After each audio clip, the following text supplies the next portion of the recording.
आज मी बनवला होता आमच्या घरातील सगळ्यांचा फेवरेट नाश्ता म्हणजेच ॲवॅकाडो टोस्ट। तुम्हाला माहीत आहे का, ॲवॅकाडोमधून हेल्दी फॅट्स मिळतात जे मुलांच्या बौद्धिक वाढीसाठी खूप आवश्यक असतं। माझ्याकडे जो ॲवॅकाडो होता थोडा ओव्हरराईप झाला होता, त्यामुळे खराब झालेला भाग मी काढून टाकला आणि बाकीचा चांगला असलेला भाग व्यवस्थित फोर्कने मॅश करून घेतलेला आहे। त्याच्यामध्ये मी घातलेला आहे बारीक चिरलेला कांदा, टोमॅटो आणि थोडीशी पुदिन्याची पाने।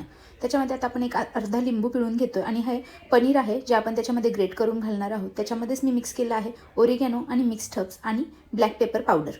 त्यात चवीप्रमाणे मीठ ॲड करा आणि हे सगळं मिश्रण व्यवस्थित मिक्स करून घ्या। अवोकॅडोमधून आपल्याला फायबर देखील खूप चांगल्या प्रमाणात मिळते, तसेच विटॅमिन ए, सी आणि के हे मुबलक प्रमाणात त्याच्यामध्ये अवेलेबल असतात। आता इथे मी ब्राऊन ब्रेड घेतलेला आहे, त्याच्यावर आपल्याला हे मिश्रण व्यवस्थित लावून घ्यायचं आहे आणि पॅनमध्ये तूप लावून ही बाजू आपल्याला शेकून घ्यायची आहे। त्याच्यावर मी एक चीज स्लाइस ठेवली आणि दुसऱ्या ब्रेडला देखील ॲवॅकाडोचे मिश्रण लावून तो देखील त्याच्यावर ठेवून घेतलेला आहे आणि हा ब्रेड आता आपल्याला दोन्ही साईडने तूप लावून खरपूस छान गोल्डन ब्राऊन होईपर्यंत भाजून घ्यायचा आहे।